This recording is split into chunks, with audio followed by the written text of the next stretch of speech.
Now this is for Victor Hazelton. Vic, you were asking me about the over-the-top chili. So I'm going to do a brief version of it there today, as we happen to be doing it for ourselves. What I've done is I've just sauteed down an onion there, a diced onion, until I got it just nicely starting to caramelize there, just starting to stick. That's just about perfect, maybe 5 or 6 minutes. On the side here I have about 6 cloves of garlic. I've got a red pepper, can of chopped tomatoes, a can of packet of tomato passata, and I've got a cheat here. It's from Aldi and it's their own chili mix, and I find that one really good for a handy chili. So I'm just going to throw this one together before on the inside on the hob before we bring it out to the Kamado. Now I've got 6 cloves of garlic. I'll add that to that. Ooh, I love the smell of that when it hits the pan. I'm going to add in my red pepper. Now I'll add a tin of chopped tomatoes. Actually, just before I do that, I'm going to put in my chili mix and I'm going to release the spices out of that. This is just the full packet going into it. This is just in an Aldi cast iron pan, which I'll be able to move outside afterwards. Just give that a little quick release on the heat. Oh yeah, release all those flavours. And tin of chopped tomatoes and a packet of tomato passata.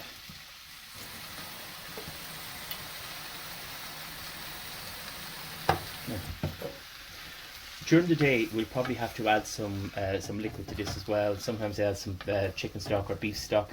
Sometimes they just add water to it.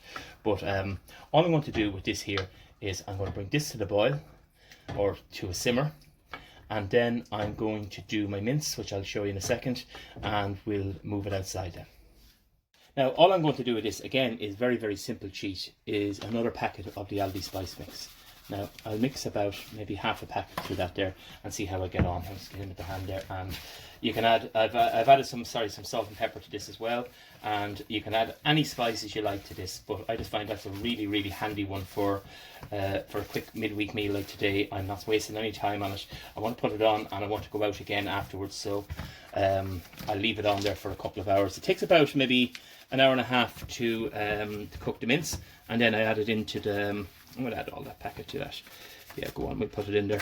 Normally I would about half a packet and put the rest into the mix, but it's going to end up in there anyway, so the flavours will all come through. As the day goes on, I'll add a few flavours to it. I don't really overwork this mince either. I don't want it into a kind of complete mush. I just want to get oops, that hurt. A splash off the pan. So I just want to get it through on the.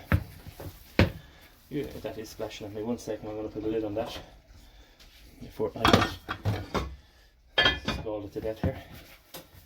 Now, all I want to do with this now is make what I call a burger patty out of it. Again, I don't want to overwork it. I don't want to turn it into a mush because I want it to break up for me later on. But I find for taking on smoke, I'm just looking to make it into a kind of a, we'll call it a flat kind of a big burger rather than a ball of mince. I see a lot of people with a ball, and I find it gets more bark, more surface area for the smoke, and that's that. So we'll go outside now and I'll follow on from that. I have my smoker set up there, just a little over 200. I have I'll close it down a little bit, just open a little bit on the top and the same on the bottom, and I have it smoking there with some applewood on. Now you can see inside here plenty of smoke going, and I've got the pot here on the deflector. I've got the deflector plate set up, then the accessory rack, then the pot, and then I have this little grate that I have on top. But you can put anything you like on top of that, or the grates belonging to the grill itself. Now I'm going to do my over the top bit now, which is very, very simple. I just put the mince on there, and there I will let that I'll let that smoke away there. I'm going to add a little bit of a rub to the top, but that's one I only got yesterday. I haven't tried it before, so just put a little bit of that on the top to give it a bit of a bark on it, hopefully. Normally I just use salt and pepper, but anyway, I'll leave that there. That's going to run for about 90 minutes or thereabouts until the mince is cooked. Then we'll put the mince into the chili. We'll add some more spices, probably need another bit of liquid at that stage, and some kidney beans. That's the plan. So we'll be back in a while. We've been running about 2 hours now at this stage, or just a little bit along with it, just smoking away at about 220, 230 Fahrenheit by 110 Celsius. Oh, this looks good. And there's actually still smoke rolling there from the applewood that I put in earlier on. Now let me just check my I'll check my temperature of it. It looks great.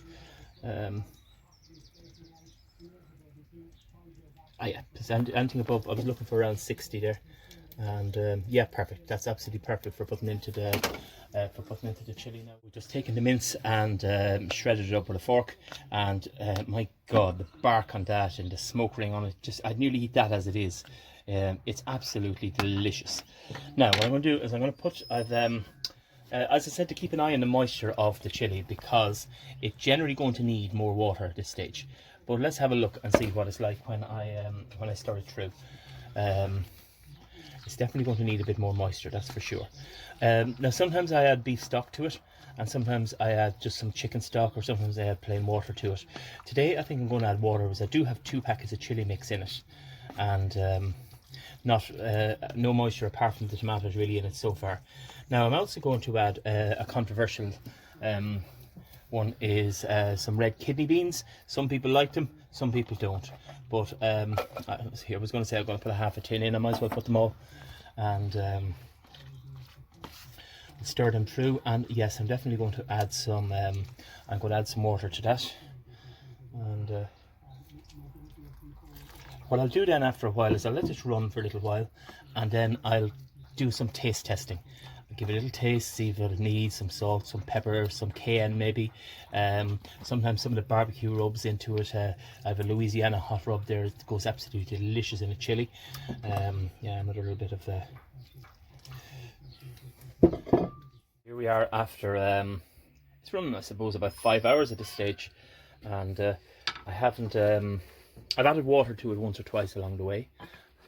We'll have a look. And just to keep the moisture level up in it. And I say whether we're ready or not, it's going to be done now, because I'm getting my dinner from it. Yeah, that looks just about perfect. And I haven't really moved it much above like 220 there Fahrenheit, 110 Celsius thereabouts all day. And that chili just looks the job. Anyway, we're going to go and get this.